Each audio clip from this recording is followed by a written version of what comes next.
Ser podcast.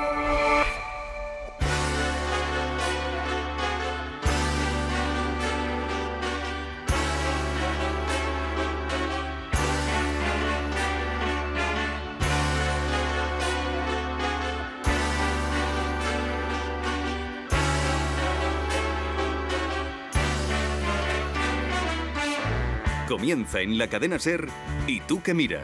Con Mariola Cubels. Take the National Express when your life's in a mess. It'll make you smile. All human life is... Dijo Martin Scorsese: cuando llegó la televisión, mi mundo, que no se componía más que de nuestro apartamento, la iglesia, la escuela que estaba a una manzana y la tienda de caramelos de la esquina, de repente se hizo muchísimo mayor. La televisión, que es todo ahora mismo, consigue eso, ampliar el mundo y logra que podamos habitar de pronto terrenos que no son los nuestros. Para eso hay que suspender un poquito la credibilidad y confiar en el talento de los creadores. Hoy, en ¿Y tú qué miras?, vamos a charlar sobre todo lo que no se ve en pantalla y sobre lo difícil que es componer historias buenas y, sobre todo, verosímiles. ¿Pero todo esto es real?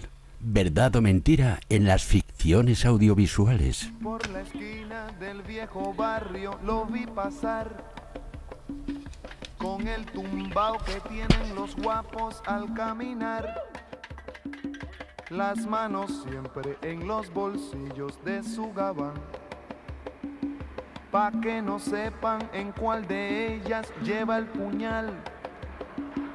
Usa un sombrero de ala ancha de medio lado y zapatillas por si hay problemas, salir volado.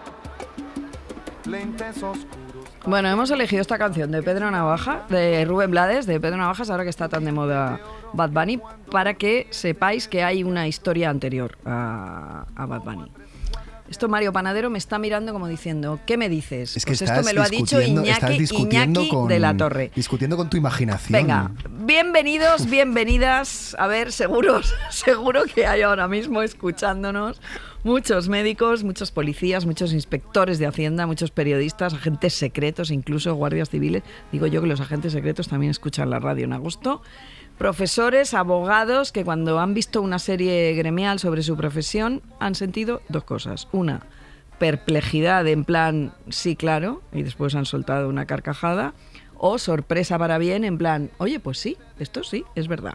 Así que esta tarde, para analizar esos dos estados que provocan las series y cómo se hacen, y cuánto se lee para montar un centro de inteligencia, por ejemplo, tenemos a Fran Araujo. Buenas tardes, Fran. Buenas ¿Cómo tardes. estás? Bueno, Araujo es creador, productor ejecutivo, está detrás de un buen puñado de ficciones que nos han hecho felices durante los últimos 10 años, hasta su salida hace unos meses de Movistar Plus, donde marcó con otros compañeros la línea narrativa de la plataforma, que nos ha dejado Antidisturbios, Apagón, Querer, Celeste, en fin, es que es muy larga la serie. ¿Me dejo alguna que sea preciso nombrar? Muchas. En mi corazón hay muchas más. Y tenemos también, hoy nos va a acompañar todo el programa mi compañero Mario Panadero. Mario, hola. ¿Cómo estás? Muy Luego bien. nos harás tu sección de la panadería. Sí, hombre, claro. Bien. Junto a Fran y junto a Mario tenemos en Granada, en Motril concretamente, a Nelson Montes, que es especialista en medicina familiar y comunitaria, con máster en emergencias, urgencias y catástrofes sanitarias, nada más y nada menos. Nelson, buenas tardes, ¿qué tal? Hola, buenas tardes, ¿qué tal? Y Jordi Bayarri, que está en Hierro, es guardia civil. No tengo más datos de tu currículum, Jordi. Buenas tardes, no hay problema. Vale. Guardia Civil, eso vale. Vale, muy bien. Pues nada, vamos a hablar de todo esto esta tarde y yo quiero empezar con Fran, porque necesito saber qué es lo más difícil a la hora de armar el contexto de una serie. Bueno, yo creo que es dedicación de mucho tiempo y creo que muchas veces lo más difícil es encontrar las personas adecuadas que te abran la puerta y del universo y que sean generosos como estas dos personas que tienes ahí, que son personas que al final te abren un universo, dedicas mucho tiempo, porque muchas veces está la lectura pero hasta que no conoces a las personas adecuadas que te cuentan la vida y que te cuentan realmente cómo es el día a día de un trabajo o de un espacio, porque también hay algo muy importante en ir a los lugares donde pasan las historias, ¿no? No vale con ir al Google Maps y ver las fotos, hay que ver los sitios y poder contarlo. Entonces es una cuestión de tiempo y de dedicación. Yo creo que muchas veces la tele se ha escrito muy rápido y no se ha dedicado el tiempo suficiente a desarrollar ese momento donde tú te estás llenando de material y de experiencia para poder escribir. ¿Tú crees que eso sí que ha marcado un poco la diferencia entre el antes y el después de esta era dorada que vivimos o que hemos vivido los últimos 10 años? En España, estoy hablando de España ahora. O sea, yo creo que hay una parte muy importante que tiene que ver con eso, con el desprejuiciarte y contar lo local y contarte como país y contarte de verdad desde acercarte a la realidad y dedicarle tiempo a contar tu realidad. Y para eso es muy importante el ser específico, el no contar a la policía de las series americanas, sino contar a la tuya, o no contar a los médicos. Eso es importantísimo. Eso es. Eso es importante. Porque las reglas son otras. ¿No? El cadáver aparece al principio, pero la manera en la que tú haces esa investigación es otra totalmente diferente. Hay series de médicos, vamos a escuchar un momento de la serie The Pitt, que ha sido como la gran revolución de las series de médicos. Ya nos pensábamos que las habíamos visto todas y qué tal, y de pronto llega The Pitt. Hombre, 42 años, Sam Wallace, traumatismos con respiración agónica. Se ha caído a las vías, va con mascarilla laríngea. ¿Suicidio? Rescate, un buen samaritano. Tropezó al tratar de ayudar a una señora que se había caído a las vías. Viene detrás. A trauma 1, adelante. De acuerdo. Vamos. Mujer, se ha caído a las vías. Constantes bien, sin lesión craneal. Desprendimiento de tejido cutáneo con fractura abierta y dislocación del tobillo. Vale, trauma 2, rápido.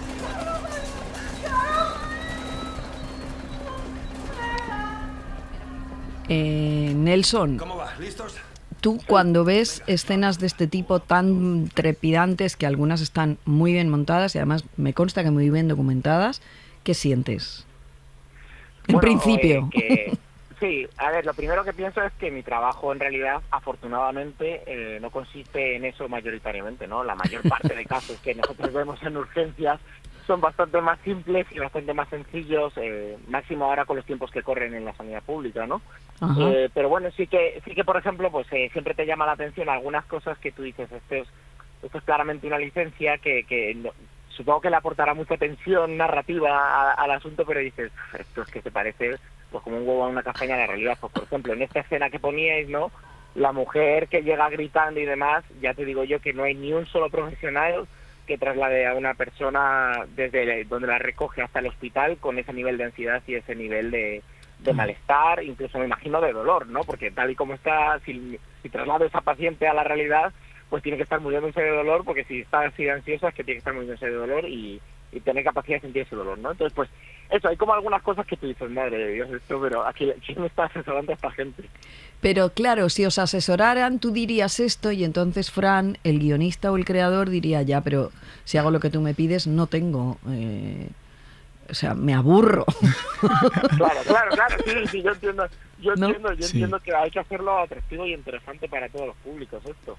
Vale. Yo creo que la clave es que sea una decisión y no un desconocimiento. Muy bien, está muy bien eso, claro. Creo que la clave es hacer el trabajo bien, saber cómo se hace de verdad y luego tú, pues como creador, pues tienes que decidir en qué momento te pegas a la realidad y funciona por sí misma y es interesante, o tienes que ser un pelín más cinematográfico o peliculero para poder mantener esa tensión, ¿no? Y son decisiones muy difíciles porque siempre te hacen un compromiso de que las series no las haces para los médicos, las haces para el público y hay muchas cosas que te saltan, o para los jueces, ¿no? Y ese límite donde... No, tú te asesoras pues con un médico o con un juez. Yo hace poco lo hemos hecho con un juez y nos dicen esto aquí ya no, pero tú dices vale, pero hasta ahí sí, y ¿no? Haces como un esfuerzo de compromiso de que sea lo más creíble posible, pero además que funcione dramáticamente, claro. No, y... De todas formas, te diré que esta escena no está demasiado mal, porque en realidad eso te lo puedes encontrar perfectamente. Lo que pasa es que en vez del hospital te lo encuentras en el sitio al que vas. Tú llegas con tu ambulancia allí, con todo tu equipo, y te encuentras, pues eso, a una mujer gritando, espantada con lo que ha visto, porque ha habido a otro que se ha caído intentando rescatarle y se ha abierto la cabeza, ¿no? O sea, es verdad que a lo mejor no es tan frecuente que haya un buen samaritano que intente salvar la vida de una persona que se ha caído en las vías del tren, ¿no? Pero la escena, si ocurriese eso, pues podría ser muy parecida. Lo que pasa es que en vez de en el hospital sería pues en la vía del tren donde ha ocurrido. Y luego también cuando la ficción es americana, con respecto a esto que nos comentabas, en Estados Unidos existe la figura de los paramédicos, que aquí no existe, ¿no? Claro, lo que pasa es que no controlo muy bien exactamente las competencias que tienen los paramédicos. Nosotros en realidad llevamos un médico, una enfermera y 1 o 2 técnicos, generalmente son 2 técnicos. Entonces, claro, tú la primera asistencia que das es una asistencia prácticamente hospitalaria. Tú te llevas al paciente a tu ambulancia y allí tienes un equipo, una UBI móvil, por eso se llaman UBIs móviles, ¿no? Entonces, claro, tú llevas a un paciente súper estabilizado, has hecho todo lo que has podido, y le llevas generalmente algún caso hay en el que hay que correr y hay que llevarlo como se pueda, pero en general lo llevas bastante ya estabilizado como para no tener que correr, no tener que pegar gritos cuando llegas al hospital, no tener que hacer según qué cosas. Claro. Está teniendo mucho éxito últimamente el universo Yellowstone de Taylor Sheridan, que parece que hace un... éxito, bueno, sí. Está teniendo... indiscutiblemente, Mariola está teniendo mucho éxito. Vamos a tener la fiesta en paz. Y en una de las precuelas, en 1923... Parece mentira que sea mi programa. Hay una escena... Bien sujetas. Esta debería de estar por encima de las cejas. Una escena en la que practican de forma muy rudimentaria el doctor del pueblo, ayudado por Harrison Ford y por otro de los personajes, una operación de cerebro a un señor al que han molido a palos, y el doctor con ropa de calle, sin guantes ni lavarse las manos ni nada, le trepana el cerebro y le cura, vaya, y poco después de abrirle el cráneo el señor operado se levanta y se pone a caminar. ¿Qué opinamos de esta escena, Nelson? Mira, evidentemente esto es una fumada, si se me permite la expresión, pero tremenda, ¿no? O sea, no se me ocurre ninguna situación en la que un médico rural se pudiera poner a hacer eso. Puede ocurrir, o sea, quiero decir, hay un fondo de realidad de todo esto, y es que tú, si tienes un problema por el cual te está aumentando la presión dentro del cráneo y tu cerebro está que no puede, pues si tú liberas presión, el paciente va a mejorar muy rápidamente y de manera espectacular, pero claro, de ahí a ponerte tú en ropa de calle a coger y quitar un trozo de cráneo, pues como que no. Esto es un poco como lo que es como muy famoso, que yo he visto siempre, que es casi un lugar común en las cosas de médicos que se hacen a nivel audiovisual, es lo de la traqueotomía de urgencia, ¿no? Un paciente que no puede respirar y entonces ahí llega alguien con un cuchillo de restaurante y le hace una traqueotomía. Bueno, pues en fin, pues o sea, sí que hay una técnica que se hace que no es esa, de hecho, es una cricotireotomía, que es algo, digamos, que para el común de los mortales es relativamente similar, pero siempre se utiliza la traqueotomía, supongo porque ya se ha generado ese lugar común que decíamos, pero desde luego no creo que haya mucha gente que se atreviese a hacerlo si le pasase delante de ellos. Vamos, como que los propios profesionales médicos, así de primeras, cuando te lo dicen, te da un poquito de vértigo, pues imagínate si no estás acostumbrado a hacerlo. O sea, son técnicas que se utilizan muy de vez en cuando, y que generalmente las hace gente que como mínimo tiene que hacer 3 o 4 prácticas durante el año para que no se lo olvide. Claro, bueno, ha quedado clarísimo, Nelson.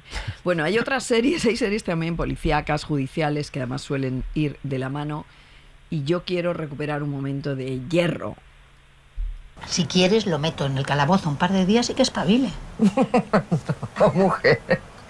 Eso sería llevar la sobreprotección un poco lejos. Oye, que madure. O sea, su madre tiene necesidades, tendrás que follar. O sea, follar es sano, genera endorfinas. Sí, pero ya ni eso. Tuve bronca también con Tomás. ¿También? Sí. Joder. ¿Ves? Ese problema yo no lo tengo. Porque Nico es el mayor repelente masculino del mercado, empezando por su padre. Bueno, y ahora ya sin canguros, que no te lo puedes ni imaginar. Bueno, Mónica López era sargento de la Guardia Civil en esta serie de la que tú sabes mucho, Jordi, y tú también. Tenemos aquí al creador, Fran. Empieza tú. ¿Cómo sale esto? ¿Cómo fue ese periodo tremendamente exhaustivo de documentación? Bueno, de hecho es muy curioso, la serie al principio cuando Pepe la pensó en Finisterre, y había otra serie en Finisterre. Pepe es Pepe Coira, porque tú, claro, crees que todo el mundo sabe quién es Pepe. Efectivamente, ¿no? Que él es realmente el genio detrás de Hierro, y él al los pasar, hermanos Coira, al pasar a ser a Hierro se fue una labor de meterse mucho, y aparte era como intentar no solamente hacer la investigación de lo que era ser jueza, de lo que era ser la Guardia Civil, sino de la propia isla, y pasar un muchas horas y muchos días allí, e incorporar cosas como... Hay un detalle que a mí me encantaba, es que hay un radar móvil que de vez en cuando llevaban desde la isla, lo ponían y claro, como venía en el barco, toda la isla se enteraba que llevaba el radar y en los grupos de WhatsApp del pueblo está el radar y entonces no ponía multas porque todo el mundo sabía. Qué bueno eso. Sí, claro. y lo incorporamos creo que en la segunda temporada y eso, y para los personajes que ayudaron muchísimo, claro, y Jordi ahí tuvo un papel fundamental. Jordi, ¿tú cómo lo recuerdas esto? Hombre, muy entretenido. Una época, claro, había que compaginar el trabajo normal con echarles una mano durante el rodaje, porque solo fue en la parte primera del guión y después durante el rodaje. Siempre ahí mirando con ellos y consultándome. Pero a raíz de lo que decía antes, es que me estaba riendo yo porque a mí, justo cuando estaba en una de las escenas en la dirección al principio, las primeras que se rodaron, me dice, a ver, recuerda por favor, no es un documental, Jordi, es una serie de ficción. Claro, bueno, tiene razón. Claro, a raíz de eso, es que todo es igual, porque tú puedes decir, contra, aquí hay que hacer así, pero no, es una ficción, tiene que verse cosas, no todo puede ser procedimientos policiales, médicos, judiciales, sino tienen que salirse un poco del guión de verdad. Jordi, cuando estuvimos hablando el otro día para preparar el programa, me decía, no, por ejemplo, me hizo mucha gracia, ¿no? Esto que los policías van y se separan. Y se separan, a ver, claro. Eso no pasa, ¿no? Eso no es lo habitual. A ver, los americanos hacen mucho esas cosas, o sea, y le dan mucha para darle tensión, pero claro, tú no vas a ver a quién matan, tú vas a intentar salvarte tú y ayudar a la persona, o sea, no es tan fácil verte involucrado en un tiroteo, tener que tú ir solo por un lado y el otro por el otro y a ver si escapáis los dos. Eso no es tan fácil, no es el día a día, gracias a Dios. Bueno, y luego hay un momento... No, perdona, Jordi, di. No, que entonces el trabajo policial es un poco más sencillo, solo unidades especializadas, y gracias a Dios en España no estamos tan así. No es tan complicado ni estás jugándote la vida continuamente como ellos, o sea, gracias a Dios. Pero fíjate que Fran me contaba que en esa serie sí que queríais que Hierro que saliera, o sea, que se contara la isla. Sí. ¿Y eso cómo se hace en una narración audiovisual? Pues yo creo que hay como, o al menos como lo hacemos nosotros, que luego también lo hicimos con Rapa, hay como varias capas, ¿no? Por una parte es intentar contar en su complejidad, es decir, que toda sociedad tiene diferentes capas y diferentes clases sociales y diferentes espacios, y hay veces que un personaje de una clase social pertenece a un espacio. Entonces, cuando tú haces el diseño de los personajes, también piensas, vale, esta persona es de este sitio, esta otra persona es de este otro sitio, para poder, con los personajes, contar el espacio. Porque los espacios, que cuando esto se hace mal, lo que haces es poner el fondo, ¿no? Pero es a una escena que podría suceder en cualquier lugar, lo pones en una localización bonita, ¿no? Eso es como se hace mal. Cuando se hace bien, es yo cojo un personaje que me hace que realmente me está contando un espacio y me está contando una forma de ser de un lugar, que al final o sea, no es lo mismo ser de Sevilla que ser de Hierro, que ser de Vigo. O sea, cada lugar tiene sus particularidades, ¿no? Y luego dedicar mucho tiempo a hablar con la gente y sacar pequeños detalles del día a día que puedas incorporar, como esto que he contado de radar, pero como otros muchos. Por ejemplo, nosotros en el caso de Hierro, pues te podrías documentar con un juez, y nosotros hablamos con el juez específicamente del Hierro, porque ahí hay algo que es muy específico, es un sitio muy pequeño, qué delitos puede haber ahí, cómo podemos hacer verosímiles las cosas que suceden allí, cómo funciona un juzgado pequeño, que no es lo mismo que un juzgado grande, y en lo específico y en lo concreto es donde encuentras las pequeñas maravillas, que es porque lo que hace diferente y lo que hace especial algo siempre es el detalle. Claro, Jordi, a mí me hace mucha gracia en las series estas de suspense cuando bajan al sótano. Es decir, hay un grupo y hay alguien que siempre decide bajar al sótano. Tintilea la bombilla, se apaga y sucede la catástrofe. No puedo soportar. Yo no lo he hecho nunca eso. Qué miedo. Me saco ese pecado, yo no lo... Vale. No, Jordi, porque eso no pasa. Nelson, esto no lo haríamos ninguno de los que estamos aquí. Vamos, claro, a ver, pensemos en la no lo harías lógica. Ni tú, Jordi, no lo harías ni tú, que eres guardia civil. Pero claro que no. Que cabeza cabe. Baja al sótano. Pero ni siquiera una persona normal en su casa, sabiendo que su casa está cerrada y ni nada, si no tiene luz, tiene mucho cuidado en bajar al sótano. Pues imagínate si estás pendiente de si pasa algo. Claro, no. En las pelis de terror que siempre escapan subiendo las escaleras y digo yo, no, nunca subas, no tienes salida arriba. No tiene salida, está claro que está cerrada. Mira, eso creo que es un fallo que han tenido muchas series españolas que han imitado esos... Porque además aquí no tenemos tantos sótanos. No. Vivimos en pisos, esa es otra, ¿no? Pero bueno. A lo mejor vives en sótanos, ¿sabes? El sótano es tu piso. Bueno, eso es de verdad. Ha habido otras series muy pioneras y muy controvertidas que han pasado a la historia, como Antidisturbios. Mariana Gallego Ruiz, Roberto Ávila Martos, ¿están aquí? Sí, aquí estamos. Buenos días. Tenemos una orden del juez Fernando Contreras para desalojar este piso, imagino que estaban al tanto. Sí. Hola, soy Ana. ¿Usted? Hola Ana, encantado. Lo siento, pero no le puedo decir mi nombre. Ya. Necesito que le diga a sus compañeros que vayan saliendo. Mire, el abogado de Mariana y Roberto ha hablado con el juzgado y estamos a la espera de que el banco nos dé un mes más. A mí no se me ha informado. Ya, pero es que estas personas cuentan con ese tiempo. ¿Es esto lo que queréis para el futuro de este país? No, estos señores y yo estamos haciendo nuestro trabajo. Fran, ¿te sientes especialmente orgulloso de esta serie? Me parece a mí. Sí. Sí, ¿no? Sí, para mí, vamos, es de las mejores series que se han hecho en la historia de España. Porque ¿tú qué querías contar aquí? Bueno, o sea, desde el principio yo creo que Sorogoyen y Isabel Peña, que son los creadores de la serie, tenían muy claro la premisa de utilizar un vehículo de una unidad de antidisturbios para contar, pues eso, toda una realidad policial, de corrupción, de cómo funciona el sistema. Y creo que es un vehículo muy bueno porque es como, ¿no? Enseguida aparece un vehículo muy sencillo, que es que en un desalojo muere una persona y a partir de ahí aparece toda una gran trama detrás, ¿no? Y creo que había algo muy interesante, primero de masculinidad y de personajes que están en crisis y de cómo gestionan ese drama y de esta amistad, de estos núcleos muy cerrados donde está el silencio muy corporativo que está en los antidisturbios, pero está en los periodistas, está en la gente que trabaja en la televisión, ¿no? Siempre sucede eso, ¿no? Y la medicina también la hay. Sí, entonces... La medicina, claro, sí. Y yo creo que ahí hicieron un trabajo muy, muy excepcional porque yo creo que es una cosa que mencionaba Jordi antes y que yo creo que es muy importante que la documentación y el trabajo con los profesionales que te ayudan no solo sucede en la escritura. Es muy importante que en el rodaje te acompañen y en este caso, por ejemplo, en todas las operaciones y en todas las escenas de acción había una persona de antidisturbios con nosotros en el rodaje que decían esto se hace así, la porra se coge así, no es... Y que está bien que te acompañen todo el tiempo, o sea, es una relación que tú estableces para que todo esté bien hecho. Estuvo en La Ventana Juan Diego Boto presentando la serie y nos contaba esto. Yo la construcción del personaje la basé mucho en conversaciones que tuvimos con ellos y en cosas que nos contaron que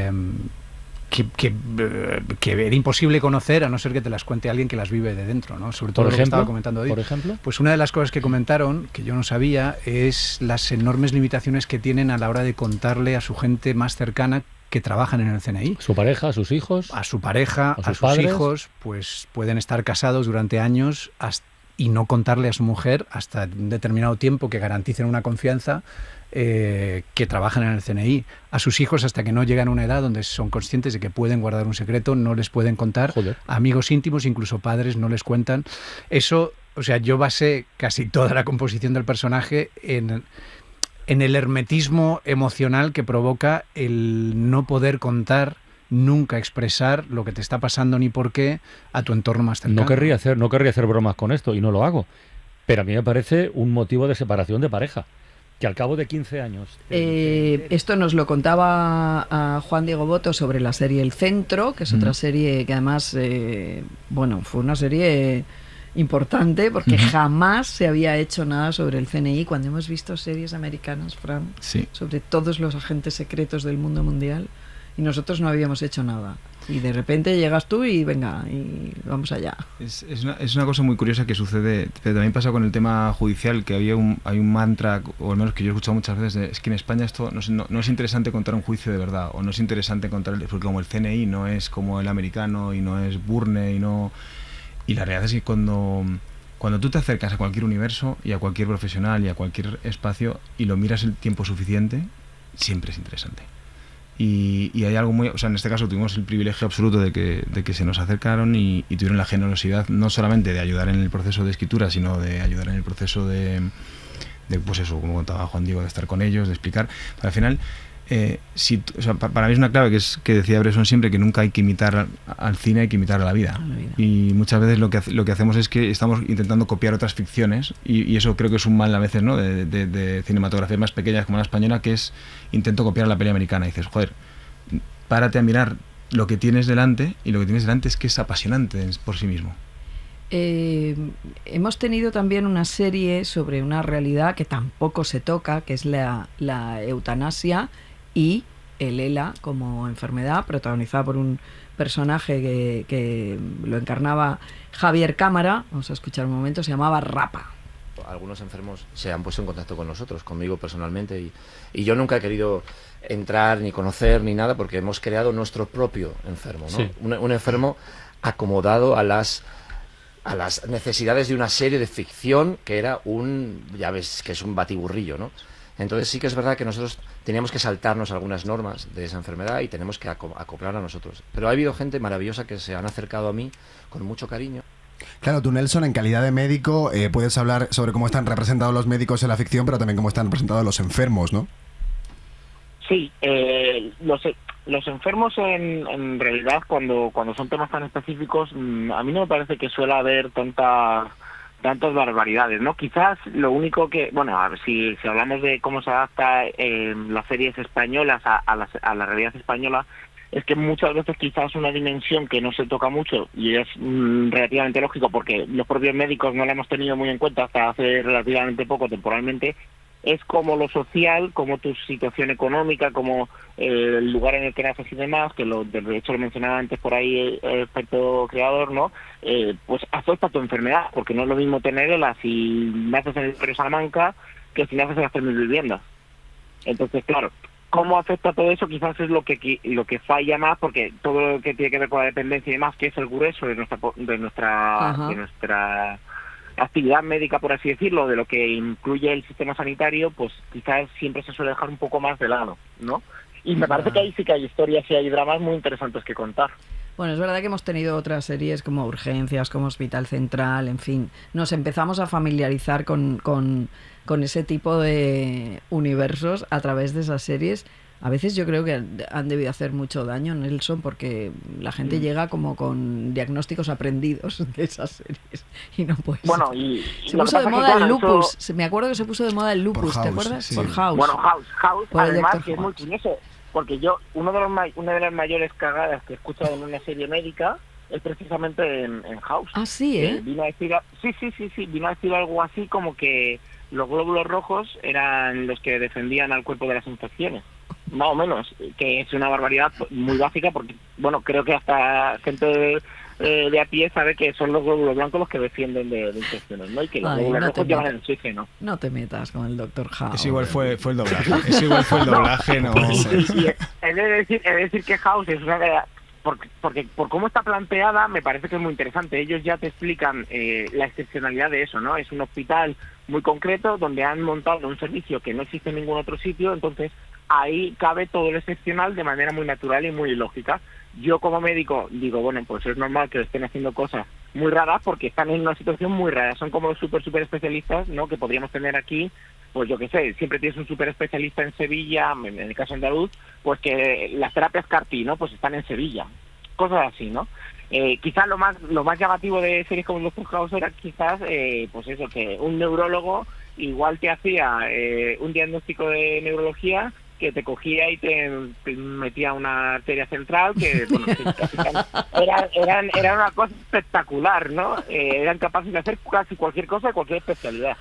Bueno, y vamos al más difícil todavía, que era poner en una serie de protagonista a una inspectora de Hacienda y montar un thriller con eso. La hizo Diego San José, con Carmen Machi como protagonista. Diego tenía que estar aquí, pero no podía porque está rodando, de hecho, la segunda temporada de Celeste, pero nos ha brindado este pedazo de reflexión. Yo creo que lo más importante que se puede decir del proceso de documentación es que no existe un guionista tan ingenioso como un buen dato real. Nunca jamás tu imaginación llega ni siquiera a acercarse a empatar con aquello que te cuentan que ocurre todos los días en el universo sobre el que quieres escribir. Y además es que no puedes aspirar a alcanzar esa exactitud, es imposible. Yo soy muy fan de la documentación, creo que es una parte del proceso donde el guionista, además de guionista, es un niño pequeño que vuelve a aprender cosas nuevas y eso es siempre fascinante. Y siempre he disfrutado mucho de los procesos de documentación. Sobre todo, diré, aquella vez en la que tuve que documentarme sobre inspectores de Hacienda. Precisamente Celeste, la serie que hicimos en Movistar Plus, claro, su principal motivo de existencia era darle luz a algo tan desconocido como el mundo de la agencia tributaria. Y creo que la documentación más bonita que tuve, ni siquiera hizo falta que me dieran respuesta a ninguna pregunta, y fue solo ya el hecho de llamarles, es decir, de llamar a inspectores de Hacienda que no sabían quién era yo, para decirles casi literalmente, oye, soy un guionista y me gustaría escribir una serie donde alguien como tú será el protagonista. Todos, sin excepción, me respondieron con un silencio y con una especie de ¿qué me estás contando? ¿Y qué tipo de broma es esta? O sea, fue hasta tal punto la sorpresa que se llevaron que casi ya no me tenían que decir nada más sobre su carácter, sobre su manera de ver el mundo y sobre lo que consideran que los demás pensamos sobre ellos. Así que viva la documentación y abajo el supuesto ingenio. Bueno, no hay nada más que añadir, ¿no, Fran? Ya, Diego es una persona, o sea, es un genio y aparte yo asistí a todo este proceso y es un tío hiper metódico, hiper exigente y toda esta parte de creación donde hay que dedicar mucho tiempo, ¿no? Al final es, en vez de ir con una historia tú y luego ir a documentarte, lo interesante siempre es documentarte mucho y que la historia nazca de lo que vas encontrando. Fíjate, sí, es al revés. Sí, claro. es al revés, porque al final lo que haces es, no vas con tus prejuicios y al contrario, es que es lo que dice Diego, que al final es mucho más interesante lo que escuchas que lo que tienes pensado y es un ejercicio de vagancia también, porque si te dan las ideas buenas, ¿para qué vas a estar tú pensándolas, no? Y hay una parte de... Ahora bien, la clave y donde está la genialidad y la brillantez de Diego, que no lo va a decir de sí mismo, es de todo lo que te cuentan, elegir lo que es interesante. Sí, eso es fundamental. Bueno, hemos visto también una serie como Apagón y cuando llegó el apagón, de verdad, todos dijimos, ¿qué? ¿Perdón? O sea, habíamos asistido a esta ficción como diciendo, sí, claro, vamos a estar... A mí me impresionó mucho aquella serie, es decirte. Vamos a escuchar un momento. ¿Has visto las noticias? Sí. Pues va en serio, muy en serio. Escúchame. Para en una gasolinera lo primero, llena el depósito y todos los bidones que puedas. Compra toda la comida no perecedera que quepa en el maletero. Y velas, y pilas. El peor escenario es apagón total y efecto en cascada, ¿es correcto? Me dices que pare comercio, colegios, hospitales, industria. Esto es así. Podemos perderlo casi todo y tardar años en recuperarnos. Esta serie, Fran, cuando llegó realmente... O sea, me impresionó mucho de esta serie un capítulo que era un thriller en una oficina. En un comité, el comité este de... El centro de emergencias, sí. El centro de emergencias. Sí. Me impresionó. Sí. Sí. O sea, es que me parecía un milagro. Es un ejemplo muy claro de documentación. O sea, había una idea previa que para mí, o sea, para nosotros era muy importante después de la pandemia, que hubo tanto ruido sobre la toma de decisiones y lo que el gobierno que decidió, ¿no? Y para mí era muy importante decir, vamos a contar lo difícil que es ser tú el que gestionas algo que no ha pasado nunca. Y cómo son la toma de decisiones, porque claro, parece como que todo el mundo es súper listo y que manipula, pero no, la realidad es que es un grupo de gente que está muy preparado, pero que nunca se había enfrentado a algo como eso. Sí. Y lo difícil que es decidir sobre la marcha cuando tienes poco tiempo, hay mucha tensión y hay muchos intereses contrapuestos. Y es un poco la premisa del capítulo. Estuvimos en el centro de emergencias, de verdad, estuvimos hiper generosos, estuvimos como con 6-7 personas que se encargaban de diferentes facetas dentro del centro de emergencias y nos explicaron exactamente qué pasaría y quién se encargaría de eso. Y nosotros cogimos literalmente lo que ellos harían y te enfrentabas claramente a un conflicto que es, claro, hay una solución a esto, que es apagar. Pero claro, esa decisión, ¿quién la toma? ¿Quién la toma? Y a posteriori todos somos muy listos y es como, mira, se podía haber apagado. Y dice, ya, pero ponte tú a ser el que tomas la decisión de apagar, ¿no? Totalmente. Y era muy interesante eso, ¿no? Ponerte en el lugar de ser el que tiene que tomar una decisión política que es muy difícil de tomar. Sí, además era benevolente con los que toman las decisiones. O sea, podías llegar a entender, a empatizar y a decir, bueno, es que no es fácil esto. Es que tendemos a ser muy críticos y no empatizamos mucho con... ¿no? Es que es muy fácil, ¿no? Desde fuera es como, mira, todo se hace mal. Y digo, ya, pero es que hacerlo bien es muy difícil.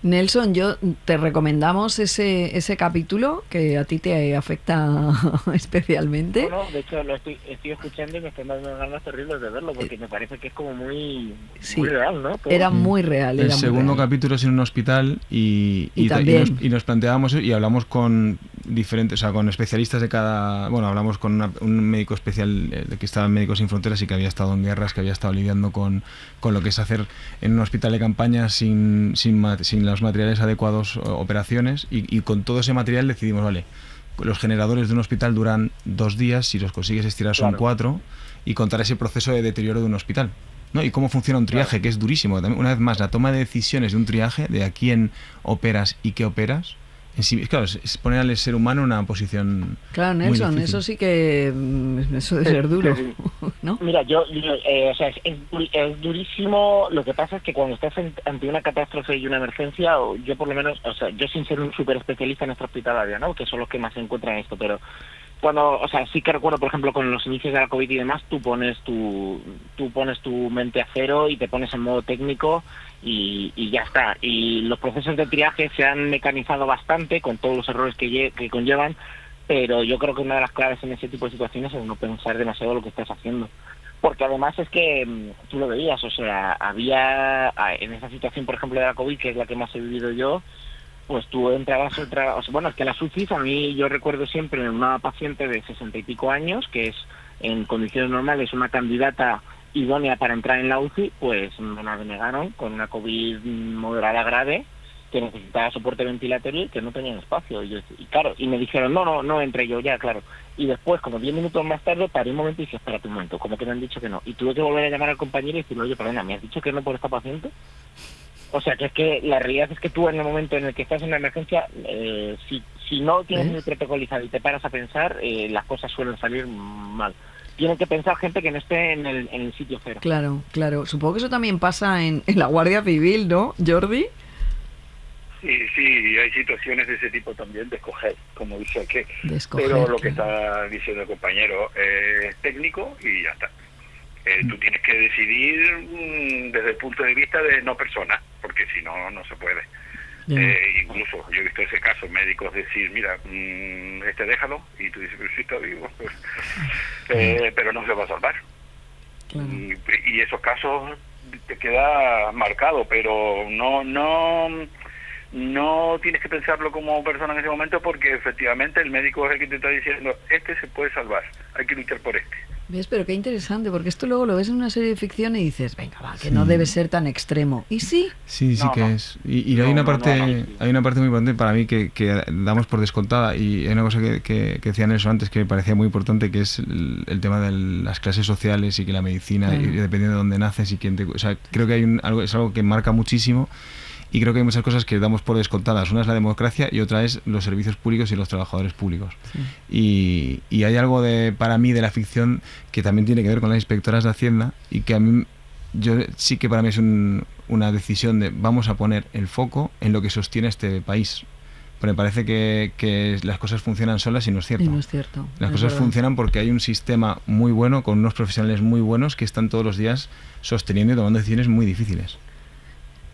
Con todos los fallos que tenemos, que tenemos muchos fallos. Sí. Bueno, como todos. Ahora entraremos en fallos de otro gremio, Mario. Vale. Bueno, hemos visto también una serie esta serie, ya sabes, Frank, que yo estaba entregada, una serie sobre violencia de género, en realidad sin bofetadas, que se llama Querer, que era de Alauda Ruiz de Azúa. Vamos a escuchar un momento. ¿Por qué no denunció antes, señora Torres? Bueno, pues como he explicado antes, a mí me costó muchos años reconocerme como víctima. No es fácil aceptar que tu marido te maltrata. Sientes vergüenza, sientes culpa. ¿Culpa? Sí, culpa. Por no defenderte. Por no defenderte lo suficiente. ¿Y de qué se supone que tendría que haberse defendido exactamente? No sé, ¿puede explicar algún otro comportamiento violento más allá de un portazo? No solo eran portazos, Él daba puñetazos en las puertas. ¿Cómo puede estar usted tan segura? Es fácil confundirlos. Bueno, a mí el juicio en esta serie, la serie es fantástica, pero el juicio me pareció especialmente brillante. Yo no sé cómo hicisteis esto, Fran. Qué buenísima es Nagore Aramburu. Qué buenísima es Nagore, sí. Bueno, es una cosa bárbara esta mujer. Que, pues mira, al final, detrás de un gran creador hay una constante en todos los que estáis poniendo, en Diego, en Alauda, que son personas, y en Sorogoyen, en Isabel Peña, son gente que dedica muchísimo tiempo a hacerlo bien y a documentarse, a prepararse, que es de lo que va el programa. Y Alauda, claro, es lo que antes comentaba, que había una premisa que en España no se podía contar un juicio, pues los juicios españoles no son cinematográficos y son aburridos, porque como son gente sentada... Por la estética. Claro, sí. No, y que son gente sentada y no es protesta de señoría, no hay nadie caminando, y entonces a nivel de puesta en escena pues no tiene el lucimiento de un americano, ¿no? Y Alauda tenía muy claro desde el principio que quería contar un juicio de verdad, y se documentó muchísimo el espacio, dónde estaba cada uno, cómo eran los juicios, cómo eran las mamparas, de verdad, fue un trabajo de hiperdetalle sobre cómo era real, y cuando lo que pasa importa a los personajes, le importa al espectador, y eso siempre es así, claro. Y no va tanto de un tío poniendo un mazo y golpeando una, ¿sabes? O sea, sí. Hay algo de que pensamos que para hacerlo atractivo hay que hacer repetir los modelos que hemos visto en otras ficciones, y yo creo que si tú, lo que está pasando, el conflicto y los personajes te importan, creo que a mí me interesa más ver cómo es en España eso, porque yo puedo estar ahí. Claro, y no en los juicios con los señores con el mazo, sí, y con el jurado popular, que ahora aquí hay algunos, pero vamos, durante muchísimos años nos hemos comido esas ficciones como si fuera lo normal. Bueno, hemos visto también Pubertad de Leticia Olera en HBO.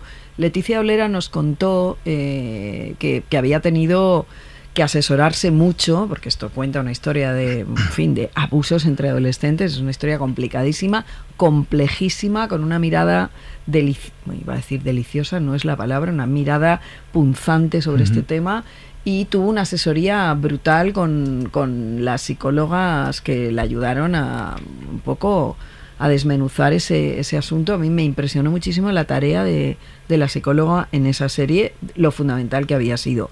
Hace poco hablábamos con Alberto San Juan, ha pasado lo mismo con el tema de La Luz, en una película que se estrenó en junio y que habla de los abusos en la pederastia en la Iglesia Católica, y de cómo la documentación previa le había servido a Fernando Franco para componer la película y para trazar al personaje que interpreta Alberto. Así que, en fin, eso hay que dejarlo claro. Sí, hay un ejercicio ahí que creo que es muy importante, que todos estos, que son todos muy buenos y muy buenas, que tiene que ver que cuando tú haces un proceso de documentación, cuando te tienes que ir a escribir, creo que hay algo, es muy importante todo ese proceso de sorpresa que tú tienes ahí, porque claro, cuando tú te pones a escribir tú ya lo sabes. Claro. Pero tienes que lograr que el espectador vibre en los lugares donde tú vibraste, cuando te ibas descubriendo esas cosas que desconocías. A mí me parece complejísimo, y sobre todo cuando son temas muy complicados de entender y muy sensibles, hay que hacer un esfuerzo, claro.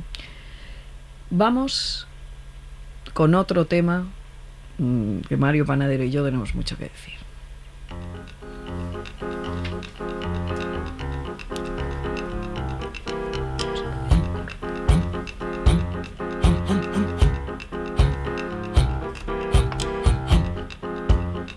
If I held my breath on you, I would have died 1,000 times. And if chewing was to show you how much I kid, I'll probably be wearing dentures by now. Bueno, esta banda sonora que me encanta pertenece a la serie de Morning Show, Mario Panadero. Ahora ya estamos tú y yo aquí porque hay, claro, series de periodistas, ha habido siempre. Yo vi periodistas en su momento, tú no, Mario, porque no habías nacido. La verdad que no. Pero esta serie concretamente, a mí, Fran, me gustó mucho de Morning Show. Es muy complicado hacer una serie de periodistas. Y yo esa la compro. The Newsroom también la hubiera comprado simplemente por delicadeza. Vale, bien. Te lo voy a preguntar como creador. Porque además los periodistas es un gremio que es transversal en las series, es decir, aparecen en todas las movidas, aparecen, y son siempre o escoria, viles, rastreros, plastas o héroes, ¿sabes? Y hay periodistas como Mario Panadero y yo que no somos ninguna de las dos cosas. Bueno, no serás tú. Bueno, yo soy un héroe. Tú eres un héroe, vale. Entonces, yo siempre pido, por favor, creo que ahí hay algo que no funciona, es decir, no se ha retratado bien. Ya no te digo una serie sobre periodistas, hablo de, por favor, creadores que nos estén escuchando, el retrato que se ofrece del colectivo en todas y cada una de las series es demencial. Entonces, te doy la oportunidad, Fran Araujo, de que te expliques. Es verdad que tú no has hecho nunca. Yo no tengo la culpa. Tú no has hecho nunca. Pero es verdad que es difícil representar un gremio. Y el gremio, aparte, es que yo creo que es en concreto una profesión que ha cambiado tanto en los últimos 15 años. Claro. Que creo que hay algo de que el atractivo, lo romántico, lo poético del periodismo es el periodista de antes con el cigarro, el puro, sentado en la mesa. Muerto, eso no. Y claro, ya de repente entras y es todo tan tecnológico. Y claro, ha perdido parte hay del... papeles, si no es cinematográficamente hablando, ha perdido parte del romanticismo. Es verdad. Entonces es más difícil Pero si nos hemos esforzado en hacer juicios que no tienen nada que ver con la épica americana, podemos hacer lo mismo. Totalmente, sí. No, yo estoy incluso con épica, yo por ejemplo, a mí me gusta muchísimo La sombra del poder, que era una serie y luego fue una película, no sé, y era un periodista, y era pues eso, era un poco más dentro del clásico periodista, ¿no? Y que puedes contar el periodismo sin tener que contar la redacción, ¿no? Hay muchas maneras de hacerlo. Sí, exactamente. O sea, mira, yo he visto The Hack ahora en no me acuerdo en qué plataforma, es así de triste. Y bueno, está bien.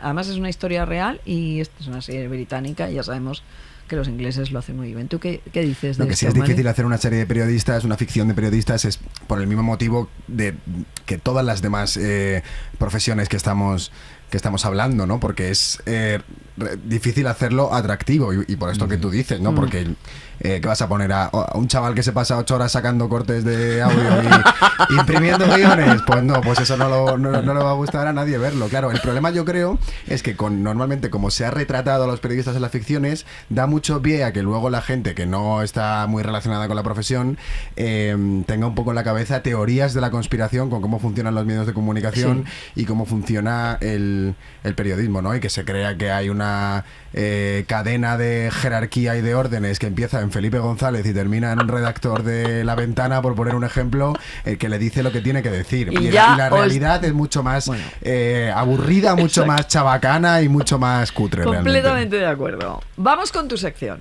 Venga, vamos allá. Panadero. La panadería.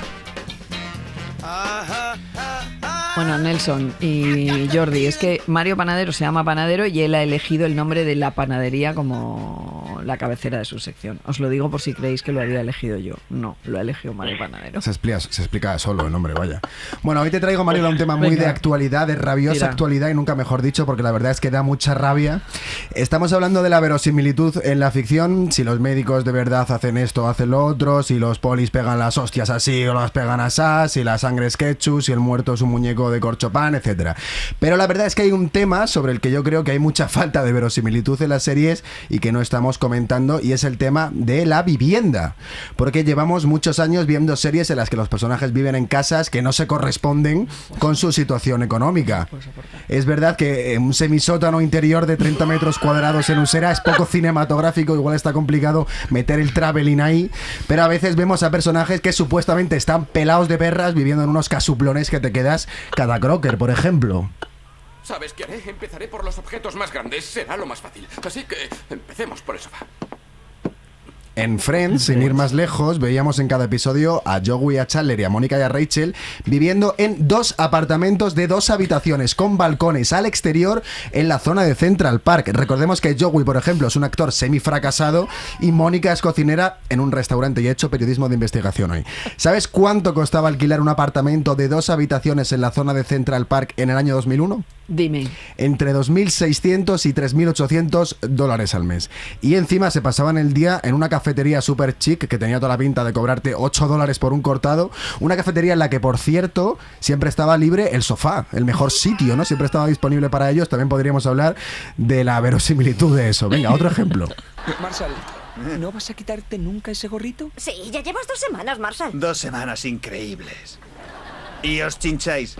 En Cómo conocí a vuestra madre, Tess y Marshall, que al comienzo de la serie tenían menos de 30 años, vivían en un exterior de 2 habitaciones en el Upper East Side. En esta zona de Nueva York, en el año 2009, los pisos se alquilaban por entre $2.300 y $3.400 al mes. Pero es que Robin, que era nada menos que una periodista que vivía sola en la zona de Park Slope, que en ese año el precio medio de alquiler estaba en unos $2.000 al mes de media. Un ejemplo menos guiri. Hola. Hombre, ya era hora. ¿Qué tal, cariño? Hola. ¿Qué tal? Bien, ¿y tú? En Aquí no hay quien viva, una serie que todos adoramos, estaban todos medio pelados y vivían en un edificio con portero en el centro de Madrid. Es poco verosímil también. Por eso quiero acabar, Mariola, esta panadería con una recomendación. ¿Cómo haces tú? ¿Qué más da envidia? Estábamos en un torbellino de emociones del que no entendíamos una p... Primero tenías a Manu Chao diciéndote que para estar bien tenías que hacerte 300 porros al día. Y después estaba Tiziano Ferro que decía que te tenías Las que 3 tirar series de puente. Netflix del viñetista italiano Cero Calcare, que son Cortar por la línea de puntos, Este mundo no me hará peor persona y Por 4 perras, que se ha estrenado este año, que retratan temas sociales con muchísima honestidad y tienen un guión buenísimo además. Hay personajes representados como armadillos, dinosaurios o animales y aún así resulta más verosímil que una periodista joven con una vivienda digna. Bravo, Mario Panadero. Bueno, y te has dejado el casoplón que tenía la protagonista de Sexo en Nueva York, que era columnista, perdona. Toma ya, que toma claro ya. que dices, bueno, ¿esto qué? Tenemos que ir acabando. Estaríamos muchísimo tiempo hablando aquí con vosotros, con Fran Araujo, con Nelson Montes y con Jordi Bayarri, pero nos queda el tiempo que nos queda.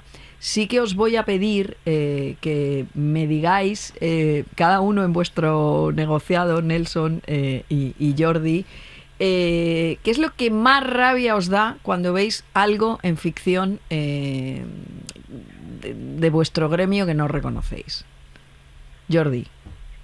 Bueno, yo antes me daba mucha rabia, sobre todo esas cosas de, para hacerlo espectacular, el de jugarse la vida. Vamos tú por allí, yo por aquí, a ver quién matan de los dos, esas cositas así que tú decías, vamos a ver, que no hace falta, porque puedes hacerlo espectacular sin eso. Pero después de la serie y después de Hierro y después de estar ahí y ver cómo se rueda y ver cómo ellos tienen que también organizarse para que quede bonito y sea que a la gente le guste, pues ya me da menos rabia, ya lo veo de otra manera.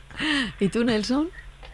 Pues mira, a mí lo que más rabia me da, y creo que va a seguir dando rabia, es ese falso mito de que en el hospital estamos todo el día teniendo relaciones sexuales.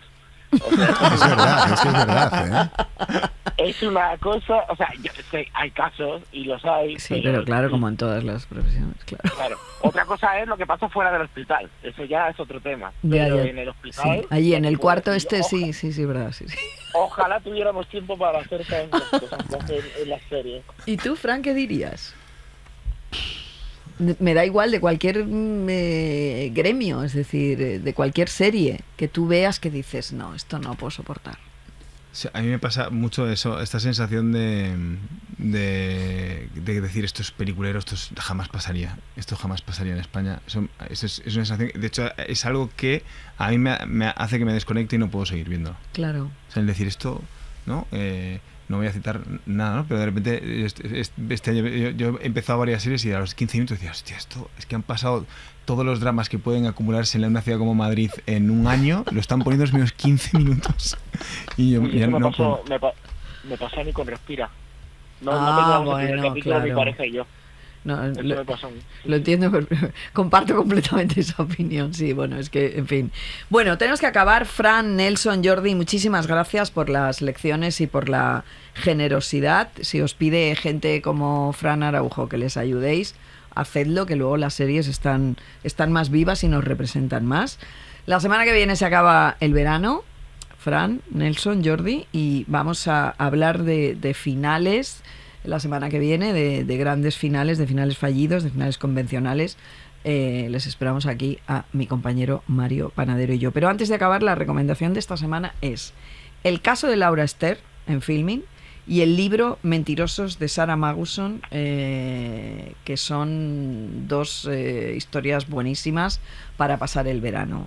Sean buenas personas esta semana. Muchísimas gracias a los tres por participar. Jordi. Mario, a ti también. Nelson, Jordi, un besazo. Gracias a vosotros. Venga, chao, chao. Gracias, hasta luego.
at me, falling for you.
Ser podcast.